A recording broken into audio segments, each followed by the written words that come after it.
शुभ प्रभात। बिहान 6 बजेको मिरमिरे समाचारमा तपाईलाई हार्दिक स्वागत छ। समाचारका साथमा उपस्थित छु म सृजना तिमसिना। आज नेपाल सम्वत 1141 विक्रम सम्वत 2078 साल असार 7 गते सोमबार, ज्येष्ठ शुक्ल पक्ष एकादशी तिथि, ईस्वी सम्वत सन् 2021 जुन 21 तारिक। समाचार सुरु गरौं मुख्य प्रसंगबाट।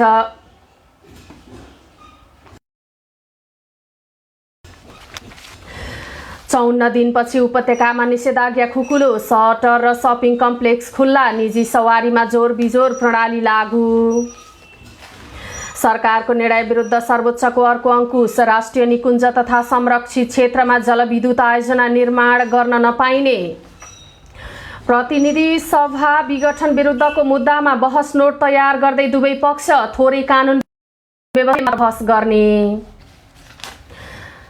संविधान र लोकतन्त्रको रक्षा, बाह्य हस्तक्षेपको अन्त्य र प्रतिगमन रोक्न, थप गठबन्धनलाई सुदृढ बनाएर लाने निर्णय, गठबन्धनबाट बाहिरिने सम्भावना नरहेको एमालेका वरिष्ठ नेता नेपालको भनाई।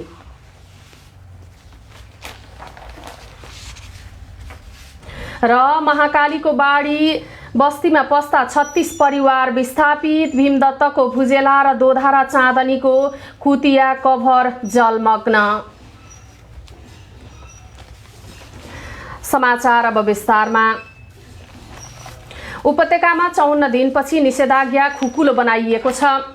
कोरोना महामारी रोकथाम तथा नियन्त्रणका लागि काठमाडौँ उपत्यकामा वैशाख 16 गतेदेखि जारी निषेधाज्ञा मंगलबारबाट खुकुलो बनाउने निर्णय भएको हो। जिल्ला प्रशासन कार्यालय काठमाडौँ, भक्तपुर र ललितपुरको संयुक्त सुरक्षा समितिको आइतबारको बैठकले जनस्वास्थ्यका मापदण्ड पालना गरेर जनजीवन सहज बनाउन शर्त सहित निषेधाज्ञा खुकुलो पार्ने निर्णय गरेको छ। भोलिबाट निषेधाज्ञा खुकुलो हुनेछ। शपिङ मल, फेन्सी, गरगहना पसल, खेलकुद सामग्री, स्टेसनरी, विद्युतीय उपकरण, निर्माण सामग्री, टायल, मार्बल, फर्निचर लगायतका व्यापार व्यवसाय, बार अनुसार तथा चारपाङ्ग्रे निजी सवारी र ट्याक्सीलाई जोर बिजोर एवं सिट संख्या निर्धारण गरेर सञ्चालन गर्न बैठकले अनुमति दिएको छ। यो निर्णयले सटरमा व्यापार व्यवसाय गरेर दैनिक जीविकोपार्जन गर्ने तथा ट्याक्सी चालकलाई राहत मिलेको छ। निजी कार्यालय संघ संस्थामा काम गर्नेले पनि आफ्नो सवारी प्रयोग गरेर आउजाउ गर्न राहत मिलेको छ। तर खोप व्यवस्था र स्वास्थ्य परीक्षणको दायरा नबढ्दा संक्रमणको जोखिम कम हुनेमा शंका गर्न सकिने भए पनि सरकारी अधिकारीहरूलाई रहेको छ। प्रशासनले खुल्ला गरिएका क्षेत्र सञ्चालन गर्दा जनस्वास्थ्यका मापदण्डलाई अनिवार्य पालना गर्न भने पनि प्रभावकारी नियमन र अनुशासन पालना नभई संक्रमण रोकथाम र नियन्त्रणमा त्यो प्रतिउत्पादक बन्न सक्ने जोखिम भने कायमै रहेको छ। सभा सम्मेलन भौतिक रूपमा उपस्थित भएर गरिने सबै किसिमका पठन पाठन, मन्दिरमा दर्शनार्थी आउजाउ, फुटपाथ पसल, saloon, beauty parlour, club, gymkhana, जुलुस, जात्रा, महोत्सव, भोज भतेर, hotel, party palace, cinema hall लगायत भिड हुने क्षेत्रमा लागेको निषेधाज्ञा भने यथावत रहनेछ। तीनवटै जिल्ला प्रशासनबाट यसअघि विभिन्न वस्तु, सेवा तथा व्यक्तिका सवारी साधन चलाउन जारी गरिएका पास पनि खारेज गरिएको छ। निजी सवारी साधनमा जोर बिजोर र सार्वजनिक ट्याक्सीलाई सिट संख्या तोकेर चलाउन अनुमति दिइएको छ। बैंक तथा वित्तीय संस्था, सहकारी, रेमिट्यान्स लगायतका क्षेत्रलाई कम जनशक्ति र आलोपालो गरेर निर्वाध रूपमा सञ्चालन गर्न दिइनेछ। शैक्षिक संस्था बाहेकका सबै सरकारी कार्यालय पनि आलोपालो र न्यूनतम जनशक्तिबाट सञ्चालन गर्न सकिनेछ। काठमाडौँका प्रमुख जिल्ला अधिकारी कालीप्रसाद पराजुलीले उपत्यकामा यसअघि जारी गरिएको निषेधाज्ञालाई असार 14 सम्म बढाइएको, तर आर्थिक गतिविधिसँग सम्बन्धित निश्चित क्षेत्रलाई बार र समय अवधि तोकेर सञ्चालन गर्न दिइने बताउनुभयो। यो आदेश मंगलबार अर्थात् असार 8 गते भोलिबाट लागू हुनेछ। वैशाख 16 बाट उपत्यकामा अत्यावश्यक सेवा र तोकिएका क्षेत्र बाहेकमा निषेधाज्ञा लागू गरिएको थियो। आम नागरिकको दैनिक जीवनयापन र रोजीरोटीसँग जोडिएका सार्वजनिक प्रशासन र निर्माण क्षेत्रलाई स्वास्थ्यका मापदण्ड पालना गर्दै क्रमशः खुलाउने नीति अनुसार प्राथमिकता निर्धारण गरेर बार र समय अनुसार सञ्चालन गर्न दिइनेछ। प्रजिया पराजुलीले भन्नुभयो, अरू क्षेत्र पनि जोखिमको विश्लेषण गरेर विस्तारै खुल्ला गर्न सकिन्छ। बैठकपछि तीनवटै जिल्ला प्रशासनबाट जारी गरिएको आदेश अनुसार शपिङ मल, खेलकुद सामग्री पसल, कपडा, जुत्ता, fancy, cosmetic, sari, gift item र टेलरिङका पसल सोमबार, बुधबार र शुक्रबार बिहान 11 बजेदेखि अपराह्न 4 बजेसम्म सञ्चालन गर्न पाइनेछ। त्यस्तै सुन पसल, भाँडा पसल, भान्साजन्य सामग्री, विद्युतीय घरायसी सामान, automobile showroom, spares parts, mobile तथा कम्प्युटर पसल आइतबार, मङ्गलबार र बिहीबार 11 बजेदेखि अपराह्न 4 बजेसम्म सञ्चालन गर्न पाइनेछ। हार्डवेयर, बिजुली, sanitary, tyre, marble, furniture, carpet लगायतका पसल बिहान 11 बजेदेखि बेलुका 6 बजेसम्म खुल्ला गरिनेछ। यसअघिको आदेशमा उल्लेख गरिएको खाद्यान्न लगायत दैनिक उपभोग्य भान्साजन्य पसल बिहान 11 बजेदेखि 11 बजेसम्म र अत्यावश्यक वस्तुको अनलाइन टेक अवे र होम डेलिभरी सेवा बेलुका 7 बजेसम्म सञ्चालन गर्न पाइने प्रावधानलाई निरन्तरता दिइएको छ। निजी चारपाङ्ग्रे सवारी साधन, कार, जीप, भ्यान आदिमा 4 जनासम्म र ट्याक्सीमा 3 जनासम्म राख्न पाइने व्यवस्था पनि गरिएको छ।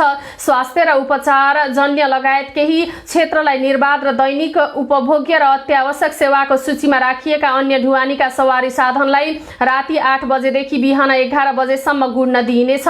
सार्वजनिक र निजी निर्माणजन्य सामान बोकेका गाडी राति 9 बजेदेखि बिहान 5 बजेसम्म गुड्न पाउनेछन्। पछिल्लो 24 घण्टामा कोरोना संक्रमणबाट 51 जनाको मृत्यु भएको छ भने सोही अवधिमा 10,936 जनाको परीक्षण गर्दा 2,442 जनामा संक्रमण समेत पुष्टि भएको छ। पछिल्लो समय कोरोना संक्रमितको यही दरमा कमी आउँदै गएको भन्दै सरकारले निषेधाज्ञालाई खुकुलो बनाएको हो। विश्व स्वास्थ्य संगठनले 5% भन्दा माथिको कोरोना संक्रमण दरलाई उच्च जोखिम भनेको छ, तर नेपालमा संक्रमण दर 22% भन्दा माथि रहेकै बेला निषेधाज्ञा खुकुलो बनाउने जोखिमपूर्ण निर्णय सरकारले गरेको छ।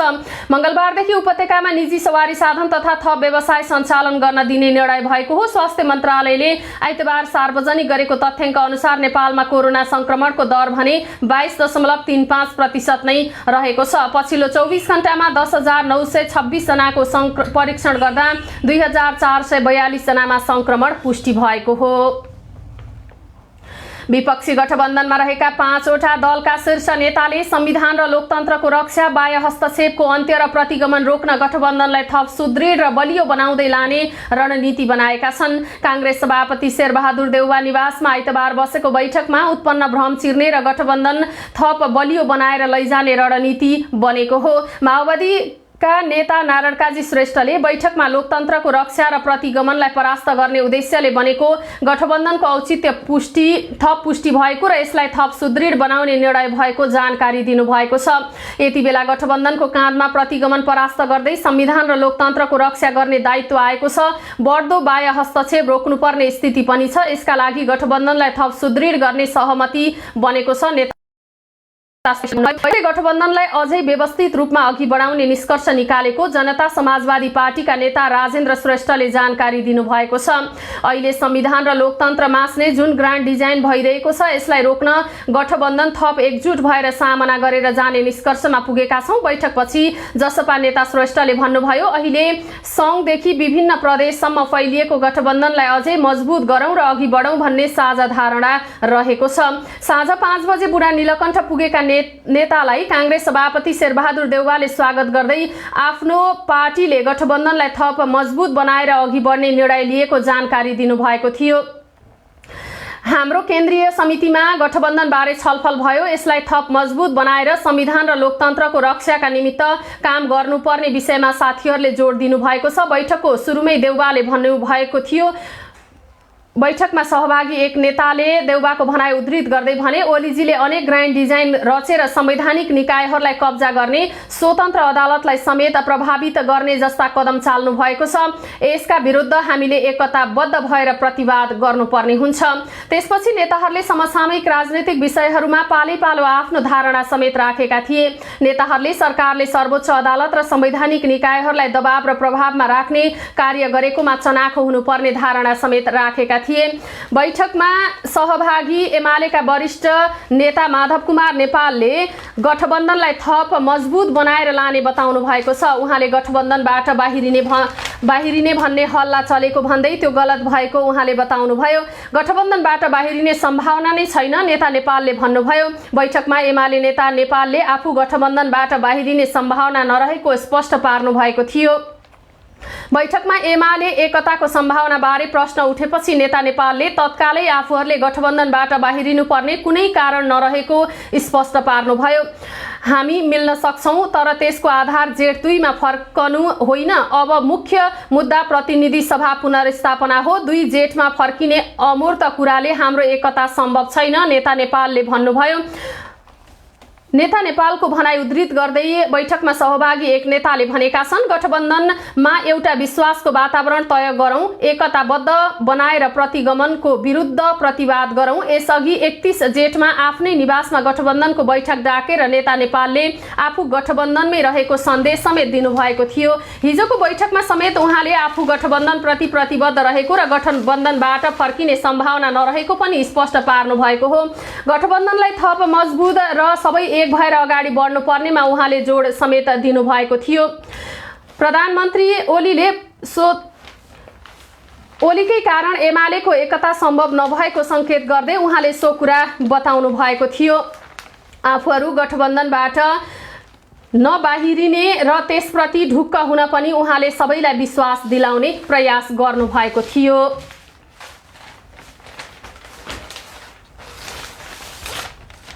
राष्ट्रिय निकुञ्ज आरक्षको कोर एरियामा ठूला जलविद्युत आयोजना निर्माण गर्न दिने सरकारको निर्णयमा सर्वोच्च अदालतले अंकुश लगाइदिएको छ। निकुञ्जभित्र स्थानीय उपभोक्ताका लागि आवश्यक बिजुली उत्पादन गर्न बढीमा 1 मेगावाटको आयोजना बनाउन पाइने भए पनि यति समूहलाई लाङटाङ क्षेत्रमा 250 मेगावाटको आयोजना बनाउन दिने मन्त्री परिषदले कार्यनीति नै संशोधन गरेको थियो। 250 मेगावाटको आयोजना लाङटाङमा यति समूहलाई बनाउन दिनका लागि मन्त्री परिषदले कार्यनीति नै संशोधन गरेकोमा सर्वोच्चले भने त्यसलाई रोकिदिएको छ। आइतबार न्यायाधीश प्रकाश मानसिंह राउतको एकल इजलासले सरकारी निर्णय कार्यान्वयन नगराउन सरकारका नाममा अन्तरिम आदेश दिएको हो। मन्त्री परिषदले गत 13 जेठमा संरक्षित क्षेत्रभित्र भौतिक पूर्वाधारहरूको निर्माण एवं सञ्चालन सम्बन्धी कार्यनीति 2065 संशोधन गर्दै निकुञ्ज आरक्षभित्र 250 मेगावाट क्षमताका विद्युत आयोजना निर्माणको अनुमति दिन मिल्ने गरी कानुनी बाटो खोलेको थियो। यति ओल्ड इन्भेस्टमेन्ट कम्पनीलाई लाङटाङ राष्ट्रिय निकुञ्जभित्र विद्युत उत्पादनको अनुमति दिने उद्देश्यसहित मन्त्री परिषदले कार्यनीति संशोधन समेत गरेको थियो। त्यसअघि राष्ट्रिय निकुञ्ज र आरक्ष क्षेत्रभित्र स्थानीय उपभोक्ताको हितका लागि 1 मेगावाट भन्दा कम क्षमताका आयोजनालाई मात्र राष्ट्रिय प्रसारण लाइनमा जोड्न नपाउने शर्तमा सहमति दिन सकिने व्यवस्था थियो। त्यसरी बनाउँदा पनि अधिकांश भौतिक संरचना सीमा बाहिरै हुनुपर्ने तथा निर्माणका क्रममा नदी खोला थुन्दा प्राकृतिक बहावमा 50% पानी छाड्नुपर्ने व्यवस्था गरिएको थियो।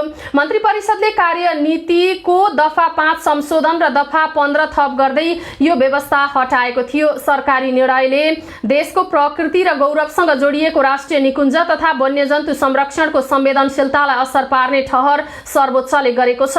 मुलुकको प्रकृति र गौरवसँग जोडिने राष्ट्रिय निकुञ्ज तथा कपिलवस्तु संरक्षणको वन्यजन्तु संरक्षणको संवेदनशीलतालाई असर पर्ने गरी औचित्य र विवेक सम्बद्ध कारण बिना राष्ट्रिय निकुञ्ज तथा वन्यजन्तु संरक्षण ऐन 2029 को दफा 5, 5 ङ, 5 च र 5 य मा रहेको प्रावधानको अन्तर्निहित भावना विपरीत हुने तथा यस अदालतबाट प्रतिपादित उल्लेखित सिद्धान्तको प्रतिकूल हुने गरी संरक्षित क्षेत्रभित्रको भौतिक पूर्वाधार निर्माण एवं सञ्चालन सम्बन्धी कार्य नीति 2065 को दफा 5 मा भएको व्यवस्था र मन्त्री परिषदले गरेको उक्त निर्णय कार्यान्वयन नगर्नका लागि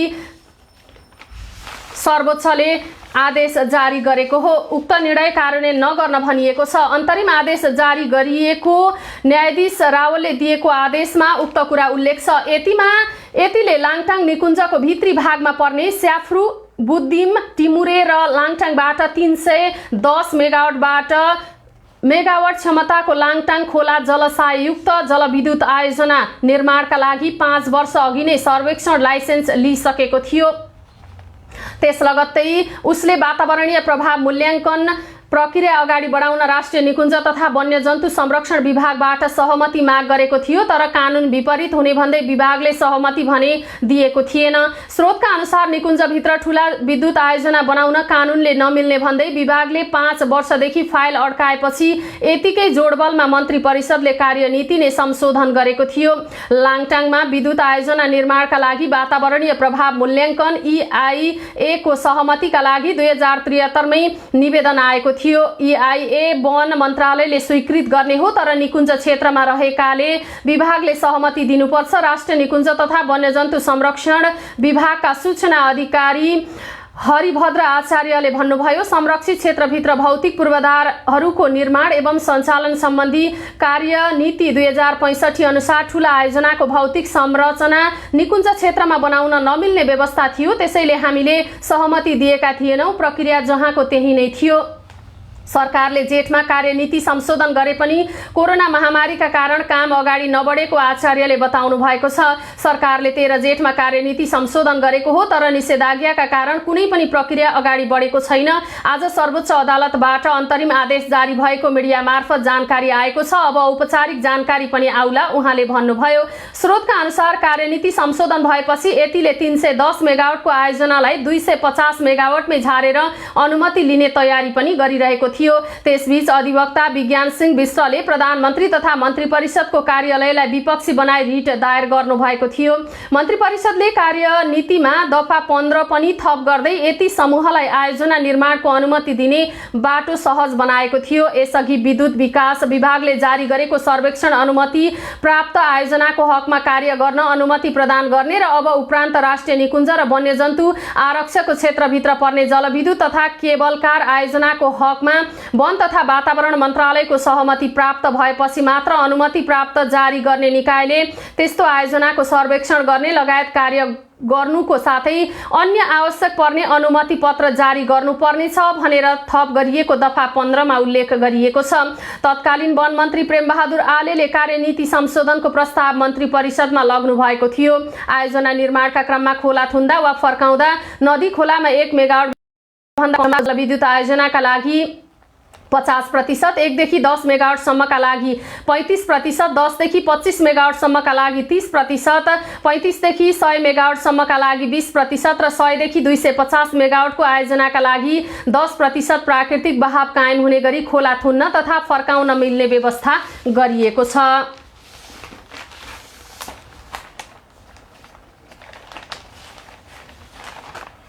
प्रतिनिधि सभा विरुद्धको विघटनको मुद्दामा बहस नोट दुवै पक्षले तयार गरिरहेका छन्। प्रतिनिधि सभा विघटन विरुद्धका रिट उप बहस गर्न निवेदक र विपक्षी दुवै पक्षले तयारी थालेका हुन्। आगामी बुधबारदेखि संवैधानिक इजलासमा यो मुद्दाको नियमित सुनवाई हुनेछ। सर्वोच्च अदालतले 10 असार भित्रै बहस नोट पेश गर्न दुवै पक्षलाई गत 26 जेठमै भनिसकेको छ। अहिले कानुन व्यवसायीहरू बहस नोटको तयारीमा रहेका छन्। अहिलेसम्म दुवै पक्षले आफ्ना तर्फबाट बहस गर्ने कानुन व्यवसायीको नाम सर्वोच्चलाई उपलब्ध गराएका छैनन्। सर्वोच्चले दुवै पक्षलाई बहसको समय तोकिदिएको थियो। निवेदक र विपक्षी दुवैलाई 15-15 घण्टा तथा एमिकस क्युरीका 4 सदस्यलाई 30-30 मिनेटको समय तोकिएको छ। कसले बहस गर्छ भन्ने त अझै टुङ्गो लागिसकेको छैन। समय तोकिएकाले थोरै मात्र कानुन व्यवसायीबाट बहस गराउन लागिएको छ। हामी बहस नोट तयार गर्दैछौँ, महान्यायाधिवक्ताको कार्यालयका प्रवक्ता सञ्जीव राज रेग्मीले भन्नुभयो। तर चारैजना नायब महान्यायाधिवक्ता र महान्यायाधिवक्ताले बहस गर्नुहुनेछ। सम्भवतः संवैधानिक महाशाखाबाट पनि 2 जना जति जाने तयारीमा हुनुहुन्छ, उहाँले भन्नुभयो। सरकारी वकिलका तर्फबाट 6 देखि 8 जना रहने सम्भावना छ।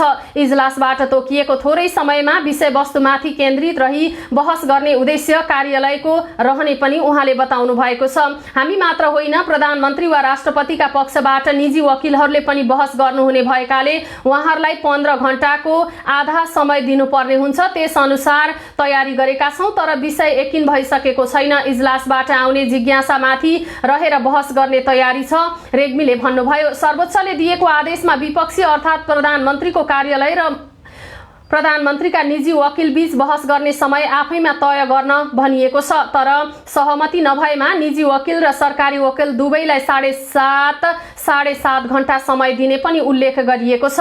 निवेदक पक्षहरू पनि संख्याका विषयमा टुङ्गोमा पुग्न सकेका छैनन्, तर बहस नोट भने तयार गरिरहेको उनीहरूले बताएका छन्।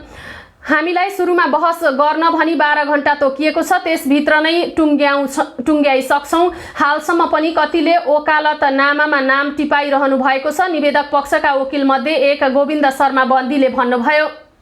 उहाँले भन्नुभयो, हाल 100 भन्दा बढीले नाम दिइसक्नुभयो। 200 हाराहारी पनि पुग्न सक्छ, तर सबैले बहस गरेर सम्भव नै छैन, त्यसैले अहिले नै कुनै निर्णय गरिसकेका छैनौँ, उहाँले भन्नुभयो। बन्दीले आफूहरू छलफलमा रहेको बताउनु भएको छ। निवेदकका साथै वरिष्ठ अधिवक्ता र वकालतनामा हालेकासँग कुराकानी गरेर संख्या निश्चित गरिने उहाँको भनाइ समेत रहेको छ।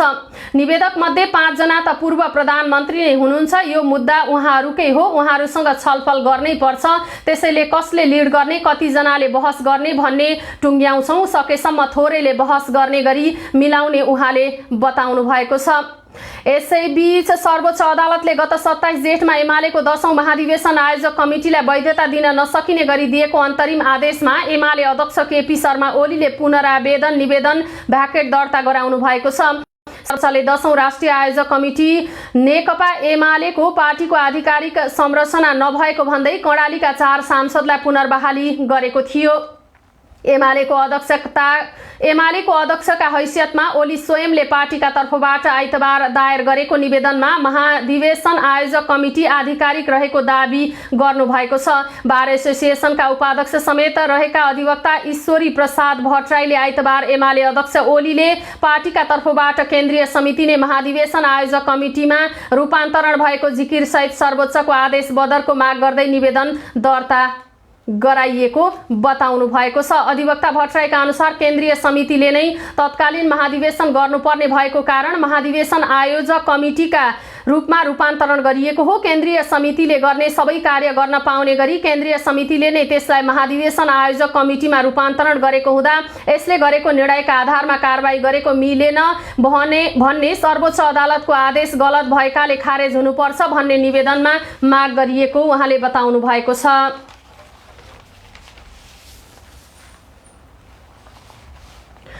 5 दिनपछि आइतबार मेलम्ची खोलाको बाढी मत्थर भएको छ, तर पहिरोसँगै आएको बाढीको वास्तविकता यकिन नभएकाले ढुक्क हुने अवस्था भने अझै छैन। सबै सडक र पुल भत्केकाले हेलम्बुवासी मेलम्ची खोलाको 2 किनारमा विभक्त भएका छन्। सेमी सिदाङ हिमालको फेदीमा गएको पहिरोको खास अवस्था पत्ता लाग्न सकेको छैन। यस्तो प्राकृतिक विपदमा सरकारका कुनै पनि निकाय बाढी पहिरो पीडितसम्म नपुग्दा हेलम्बुवासीको मन भने कुँडिएको छ। सिमसिमे पानी परिरहन्छ, लेकाली भूमि कुहिरोले छोड्दैन। मेलम्ची खोलाको वारिपारी रहेका 2 गाउँ तार्केघ्याङ र मेलम्ची घ्याङ पैदल हिँडेर 1 घण्टामा पुगिन्छ। 2 गाउँ जोड्ने पुल बाढीले बगाएपछि वारिपारी आवतजावत पनि बन्द भएको छ। विद्युत छैन, सञ्चार छैन। बेसरी कराएर बोलाए पनि भलबाढीको आवाजले कतै सुनिँदैन। मेलम्ची घ्याङ र तार्केघ्याङमा मात्रै 20 दीर्घरोगी र 15 गर्भवती महिला रहेका छन्। 5 दिनदेखि दीर्घरोगीले औषधि पाएका छैनन्। सुत्केरी हुन मिति पुगेका गर्भवती महिला अस्पताल जान पाएका छैनन्। हेलम्बु क्षेत्रका दिनहुँ 3 वटासम्म हेलिकप्टर आकाशमा उडेको देखिन्छ। हेलम्बु क्षेत्रमा दिनहुँ 3 वटासम्म हेलिकप्टर आकाशमा उडेको देखिन्छ। ती हेलिकप्टर बाढीको वितण्डा हेरेर मात्रै फर्किन्छन्। पीडित स्थानीयले गुनासो गरे। पीडित स्थानीय हेलीको आवाज सुन्दा आफैलाई लिन आएको हो कि भन्ने ठान्छन्। आकाशमा हेलिकप्टर उडेको देख्छु, तर उद्धारमा कोही नआउँदा दुःख लाग्छ, हेलम्बु गाउँपालिका अध्यक्ष निमा ग्याल्जेन शेर्पाले भन्नुभयो। बाढी गएको 3 दिनसम्म सबै सडक बन्द भयो। विद्युत नभएकाले सञ्चार पनि बन्द भयो। कुनै पनि सरकारी निकाय हेलम्बु सरकारलाई सघाउन पुगेनन्। प्रमुख जिल्ला अधिकारी, सुरक्षा निकायका प्रमुख, संघीय सरकारका मन्त्री र राजनीतिक दलका नेता हेलम्बु पुगेनन्। उहाँले भन्नुभयो, बाढी गएको 5 दिनसम्म पनि प्रमुख जिल्ला अधिकारी अरुण पोखरेल हेलम्बु जानु भएको छैन। मेलम्ची बाढीले पुर्याएको क्षतिमा 75% हेलम्बु क्षेत्रको हो, तर राज्यका अरू निकाय मेलम्चीमा बसेर हामीलाई व्यवस्था गरियो। शेर्पाले गुनासो पोख्दै भन्नुभयो, हामी जनप्रतिनिधि बाढीको वितण्डाले तितर बितर भएका छौँ। खोला तालको रूपमा परिवर्तन भएको र आंशिक रूपमा तालबाट पानी छाडिएकाले तत्काललाई उता तामाकोसी नदीमा पनि ठूलो बाढीको भने त्रास हटेको जिल्ला प्रशासन कार्यालयले बताइरहेको छ। यता हेलम्बुका जनप्रतिनिधिहरू नै पीडित भएको भन्दै गुनासो आइरहेको छ। समयमा न उद्धार गर्न सकियो न पीडितलाई सान्त्वना प्रदान हामीले गर्न सक्यौं उहाँले भन्नुभयो। हेलम्बुमा रहेको प्रहरी चौकी खोलामा पल्टेपछि प्रहरी अतालिए। नेपाली सेनाको टोली समयमै पुगे पनि उचित मार्ग निर्देशन नपाउँदा काम गर्न अल्मलिएको थियो। उता हेलम्बुका 7वटा ओडा मध्ये 6वटा ओडाका बस्ती सडक सञ्चार र विद्युतबाट अहिले कटेका छन्। खोला दुई किनारका स्थानीय भागेर जंगल क्षेत्रमा बसेका छन्। किउलदेखि माथि नाकोतेसम्मको अवस्था अझै पत्ता लागेको छैन। यहाँको मानवीय र भौतिक क्षति स्पष्ट यकिन भएको छैन। अध्यक्ष शेर्पाले भन्नुभयो, राज्यका विभिन्न अङ्गले मेलम्ची बजारमा बसेर हचुवाका भरमा टिपेको डाटाले हेलम्बुको वास्तविक चित्र आउँदैन उहाँले स्पष्ट पार्नुभयो। बाढीपछि बुधबार दिउँसोभर हिँडेर नाकोते पुगेका ओडा नम्बर 1 का ओडाध्यक्ष मिङमार लामाले खोला किनारका सबै घर बगाएको बताउनु भएको छ। ज्यान जोगाउन भागेका ओडावासी सबैसँग अझै सम्पर्क स्थापित भइसकेको छैन उहाँले भन्नुभयो। बाढीपछि हेलम्बुका स्थानीयलाई गाउँपालिकाको केन्द्रसम्म आइपुग्न दिनभर लाग्छ। चनौटेमा रहेको रातो पुल बाढीबाट जोगिएकाले वारीपारी गर्न दिनभर हिँडेर त्यही पुलसम्म आइपुग्नु पर्ने अवस्था रहेको छ। बिरामी पर्दा मात्रै होइन, दैनिक आवश्यक खाद्य सामग्री आपूर्ति गर्न हेलिकप्टर प्रयोग गर्नुपर्ने अवस्था रहेको छ। महँगो हेलिकप्टर प्रयोग गरेर कतिन्जेल धान्ने अध्यक्ष शेर्पाले प्रश्न गर्नुभयो। दाताले दिएको राहत समेत सडक र सञ्चार अवरुद्ध हुँदा हेलम्बुवासी कहाँ आउन नसकेको उहाँले सुनाउनु भएको छ। बाढी रोक्नलाई तत्काल केही एक्साभेटर प्रयोग गरेर किनार क्षेत्रमा ठूला ढुङ्गाले तटबन्ध बनाउन सुरु गरिएको छ। सडक र सञ्चार नियमित पार्न गाउँपालिका लागेको छ। आइतबार मेलम्चीबाट हेलम्बुको सीमा चनौटेसम्म लेदो पन्छाएर साना गाडी जाने अस्थायी बाटो बनेको छ। बागमती प्रदेशका सांसद युवराज दुलाल, माओवादी केन्द्रका नेता द्वय माधव सापकोटा र सरल सहयात्री पौडेलको नेतृत्वमा स्थानीयले अस्थायी बाटो बनाएका हुन्। हेलम्बु गाउँपालिकाका अध्यक्ष निमा ग्याल्जेन शेर्पाले बाढीको 5 दिनसम्म कसैको साथ नपाएको भन्दै गुनासो गर्नुभएको छ। राष्ट्रिय जनस्वास्थ्य प्रयोगशालाले स्वास्थ्य संस्था सञ्चालन मापदण्ड 2077 अन्तर्गत जारी गरेको प्रयोगशाला सञ्चालन सम्बन्धी मापदण्डप्रति प्रयोगशाला सञ्चालकहरूले असन्तुष्टि व्यक्त गरेका छन्। बिना छलफल र अपग्रेडका लागि पर्याप्त समय नै नदिई प्रयोगशाला सञ्चालन सम्बन्धी मापदण्ड ल्याइएको उनीहरूको गुनासो रहेको छ। आवश्यक छलफल बिनै आफैमा बाजिने बुदा समावेश गर्दै कसैको स्वार्थका लागि ए वर्गका प्रयोगशालालाई लक्षित गरी मापदण्ड ल्याइएको उनीहरूको आरोप रहेको छ। स्वास्थ्य प्रयोगशाला स्थापना तथा सञ्चालन मापदण्ड सम्बन्धी निर्देशिका 2073 मा संशोधन गरी नयाँ मापदण्ड सार्वजनिक गरिएको हो। प्रयोगशालाको क्षेत्रफल, जनशक्ति र परीक्षणको दायरा अन्तर्गतका बुदाहरू नै एक आपसमा बाजिएका छन्। ए वर्गको ल्याबको हकमा कम्तीमा 400 वटा परीक्षण आवश्यक गरिएको छ। क्यान्सर र अन्य विभिन्न रोगका रेजेन्टहरू परीक्षणका लागि विदेश पठाउने गरिन्छ। ठूला सरकारी अस्पतालहरूमा उपकरण र जनशक्ति उपलब्ध भए पनि नमुनाहरू बाहिर रिफर गरिन्छन्। परीक्षणका लागि महँगो शुल्कमा बाहिर पठाइने प्रवृत्ति नियन्त्रण भन्दा पनि नयाँ मापदण्ड, क्षेत्रफल, जनशक्ति जस्ता विषयमा केन्द्रित देखिएको छ। प्रयोगशाला सञ्चालन सम्बन्धी जारी गरिएको नयाँ मापदण्डमा ए वर्गलाई मात्र लक्षित गरी कार्यविधि ल्याइएको छ। नयाँ थपिएका अधिकांश परीक्षण ए वर्गको प्रयोगशालाले मात्र परीक्षण गर्न पाउने व्यवस्था गरिएको छ। नेपालमा ए वर्गका 19, बी वर्गका 50, सी का 223 र डी वर्गका 139 वटा प्रयोगशाला सञ्चालनमा छन्। राष्ट्रिय जनस्वास्थ्य प्रयोगशालाका अनुसार केही विशेष सेवा बाहेक ए वर्गको तुलनामा बी वर्गका ल्याबहरूमा बढी परीक्षण भइरहेको छ। सर्वसाधारणको पहुँच पुग्ने भएकाले समेत बी वर्गमा तुलनात्मक रूपमा आम मानिसले बढी सेवा लिने गरेको पाइएको छ।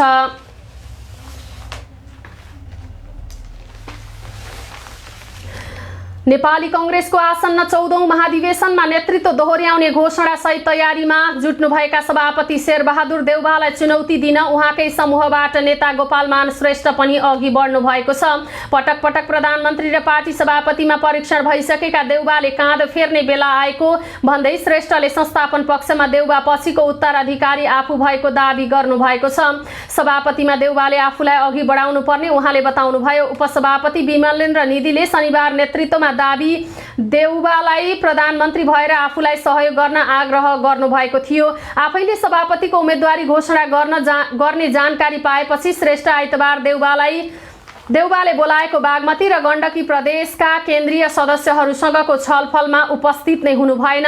देउवाले पटक पटक फोन गर्दा उहाँको मोबाइल अफ थियो। सभापतिको उम्मेदवार घोषणा गर्न डाकिएको जानकारी पाएपछि नै आफू नगएको श्रेष्ठले बताउनु भएको छ। शेरबहादुरजीले सभापतिको उम्मेदवारी घोषणा गर्नकै लागि बैठक राख्नु भएको रहेछ। शनिबार विमलजीले आफू पनि सभापतिको उम्मेदवार रहेको भनेर दाबी राख्नुभयो।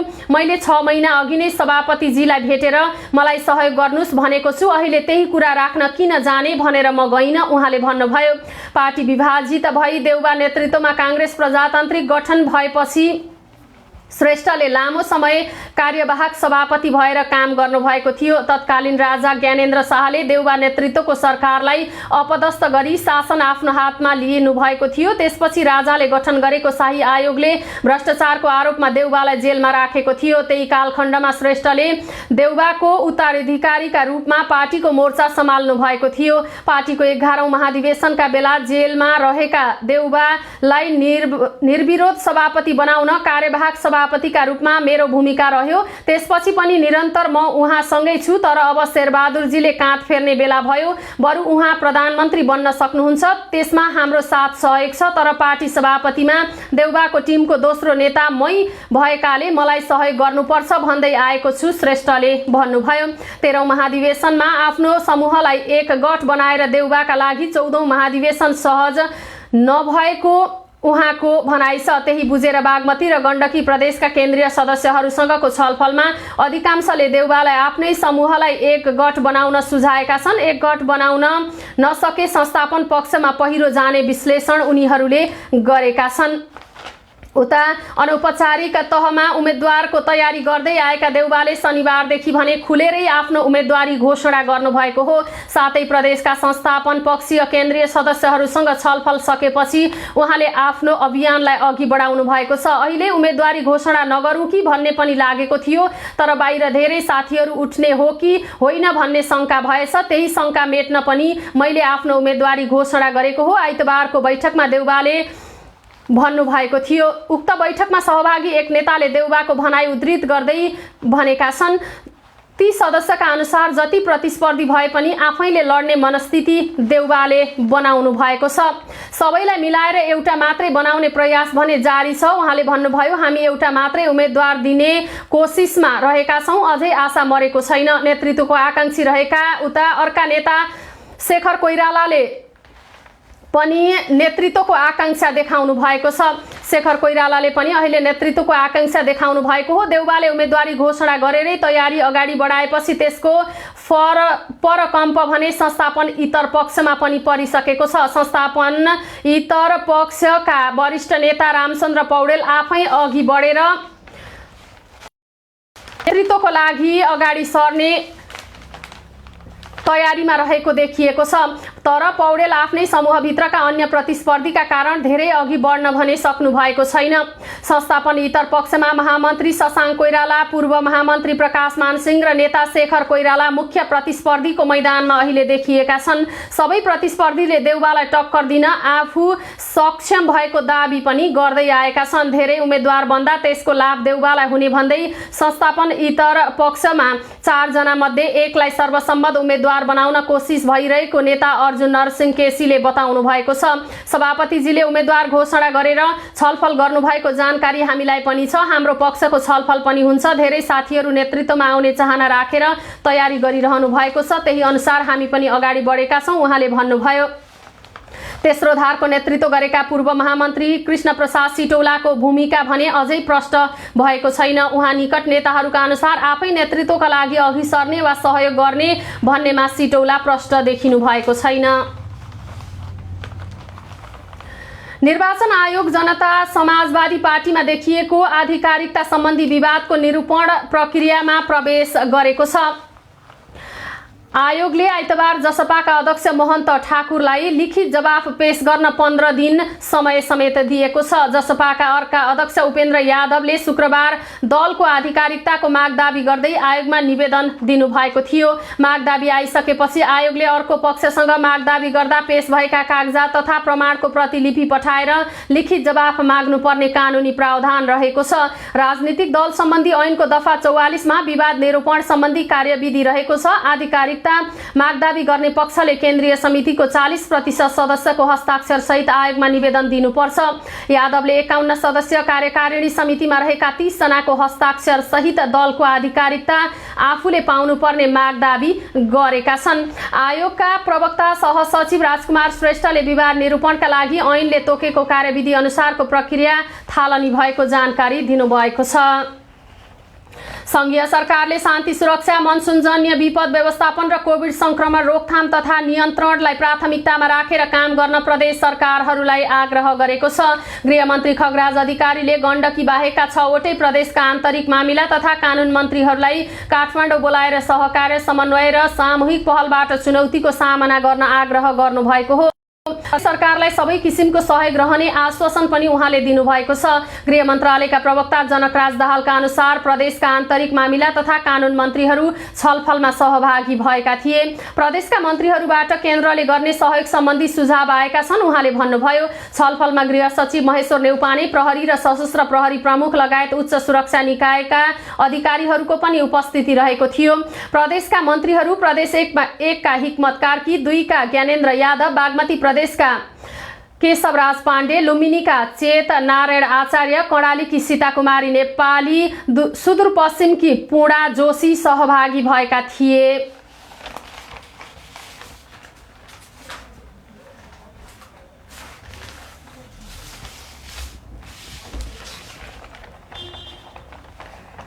आफूलाई सामाजिक अभियन्ता भनी परिचित गराउने 3 जनालाई प्रहरीले पक्राउ गरेको छ। पक्राउ पर्नेमा ज्वाला संग्रौला भनिने टीका संग्रौला, शर्मिला वाइवा र हिमाल उपाध्याय रहेका छन्। प्रहरीका अनुसार पक्राउ परेका विरुद्ध कुटपिट तथा अभद्र व्यवहार अन्तर्गत मुद्दा दर्ता गरी कारबाही अघि बढाइएको छ। प्रहरी हिरासत कक्षमै महिलामाथि हातपात गरेको अभियोगमा उनीहरूलाई प्रहरीले पक्राउ गरेको हो। उनीहरूलाई महानगरीय प्रहरी परिसर काठमाडौँको हिरासत कक्षमा राखिएको छ। उनीहरूले गत 16 जेठमा महानगरीय प्रहरी वृत्त गौशालाको हिरासत कक्षमा खुशबु घिमिरेलाई हातपात गरेको प्रहरीको भनाइ छ। जाहेरीकर्ता घिमिरे सत्तारूढ नेकपा निकट युवा सङ्घकी केन्द्रीय सदस्य हुनुहुन्छ। पीडित घिमिरेले जाहेरी दिएपछि उनीहरूलाई पक्राउ गरिएको काठमाडौँ परिसरका एसपी रमेश बस्नेतले बताउनुभयो। महिलामाथि हातपात गरेको भन्दै जाहेरी पर्यो। सोही अभियोगमा 3 सामाजिक अभियन्ता पक्राउ परेका छन्। पक्राउ परेकालाई हिरासतमा राखिएको छ। उहाँले भन्नुभयो, बस्नेतका अनुसार उनीहरू विरुद्ध कुटपिट तथा अभद्र व्यवहारमा जाहेरी परेको छ। जाहेरी दर्तापछि प्रहरीले संग्रौला र खुशबुलाई छलफलका लागि काठमाडौँ परिसर बोलाएको थियो। सहमतिमा आउन जाहेरीकर्ता राजी नभएपछि उनीहरू विरुद्ध मुद्दा दर्ता गरिएको थियो। मुद्दा दर्ता लगत्तै प्रहरीले छलफलमा रहेका संग्रौला, वाइवा र उपाध्यायलाई पक्राउ गरेको थियो। संग्रौलाको समूहले यसअघि महानगरीय प्रहरी वृत्त महाराजगञ्जका एक जुनियर प्रहरी अधिकृत माथि पनि सामाजिक दुर्व्यवहार गरेका थिए। यसैबीच जातीय विभेद गर्दै कोठा भाडामा दिन नमानेको आरोपमा बबरमहल घर भएकी सरस्वती प्रधानलाई प्रहरीले आइतबार पक्राउ गरेको छ।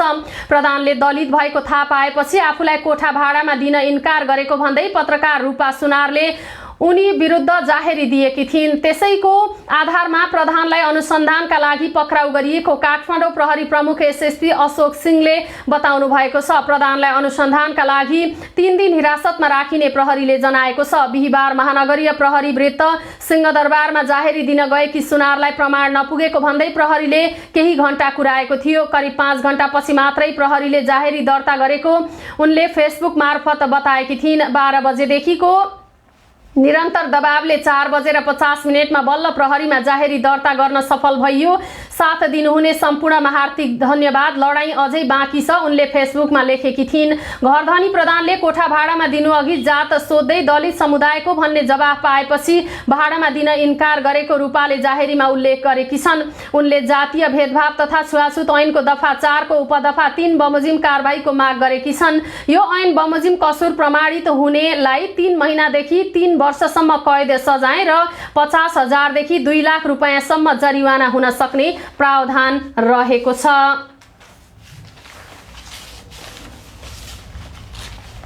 प्रधानमन्त्री तथा मन्त्री परिषद कार्यालयले विभिन्न मन्त्रालय र मातहतका निकायमा बेरुजु फरसोट दर न्यून देखिएको भन्दै फरसोटलाई उच्च प्राथमिकतामा राख्न निर्देशन दिएको छ। विभिन्न सरकारी निकायमा वर्षेनी करोडौंको बेरुजु आउने गरेको र यसले सरकारको सुशासन नियन्त्रण अभियानमा गम्भीर धक्का लाग्न सक्ने भन्दै प्रधानमन्त्री कार्यालयले मातहतका सबै निकायलाई बेरुजु दर न्यून गराउन निर्देशन दिएको हो। साथै प्रधानमन्त्री कार्यालयले चालु आर्थिक वर्षको पुँजीगत खर्च न्यून देखिएकाले असार मसान्तसम्म भित्र पारदर्शी रूपमा खर्च गर्ने क्रम बढाउन पनि निर्देशन दिएको छ। मुख्य सचिव शंकरदास बैरागीको अध्यक्षतामा आइतबार बसेको विस्तारित उच्च व्यवस्थापन समूह ESMT को बैठकले बेरुजु फरसोट गर्न तथा पुँजीगत खर्च बढाउनुका साथै सुशासन कायम गर्ने, गुनासो व्यवस्थापन गर्ने तथा बजेट कार्यान्वयनमा विशेष ध्यान दिई अनुगमन तथा मूल्याङ्कनको भूमिकालाई विस्तार गर्ने लगायतका विषयमा विस्तृत कार्ययोजना तयार पारेको छ।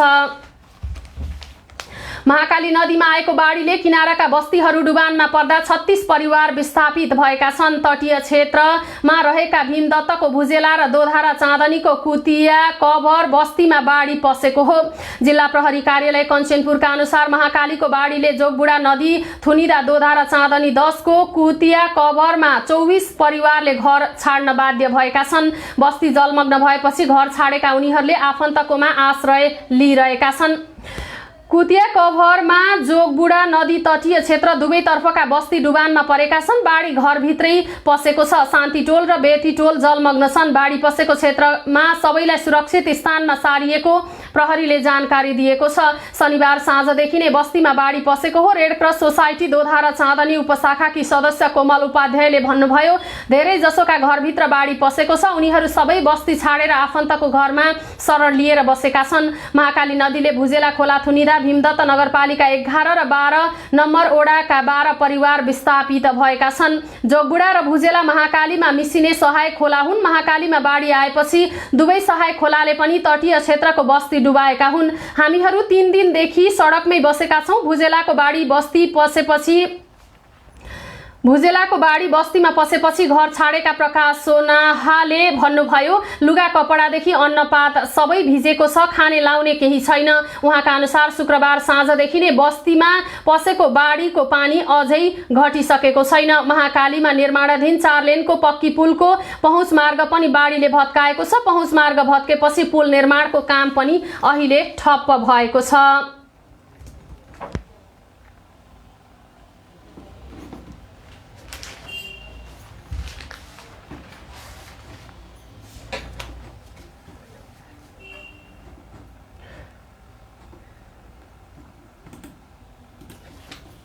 अब एउटा अन्तर्राष्ट्रिय प्रसङ्ग।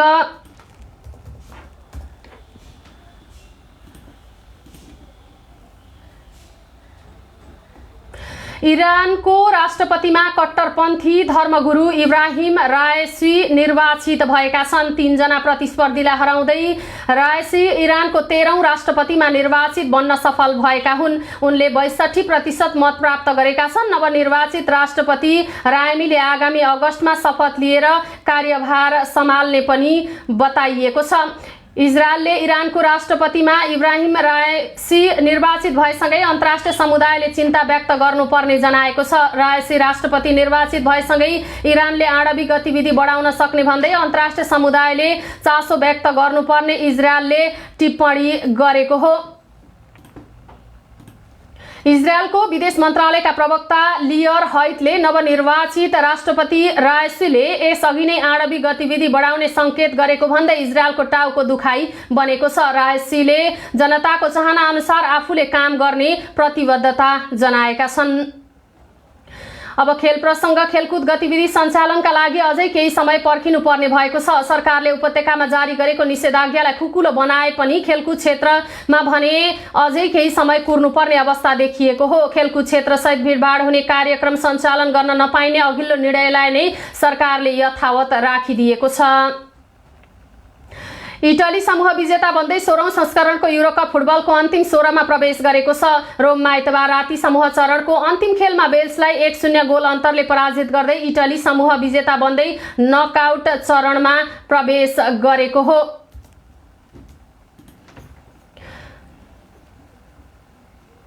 ओलम्पिक स्टेडियममा 10 खेलाडीमा समेटिएको वेल्स विरुद्ध इटलीलाई जित दिलाउन माटियो पेसिनाले निर्णायक गोल गरेका थिए। यस्तै इटली विरुद्ध वेल्सले पनि गोलको केही अवसर भने सृजना गरेको थियो, तर गोलमा परिणत गर्न नसक्दा ऊ पराजित हुन बाध्य भयो। यससँगै यो जितसँगै समूह ए को इटलीले समूह चरणमा 100% जित निकालेको छ। इटलीले 3 खेलमा 9 अङ्क जोड्यो र समूह विजेता बन्दै अन्तिम 16मा पुगेको हो। पहिलो खेलमा इटलीले टर्कीलाई 3-0 ले हराएको थियो।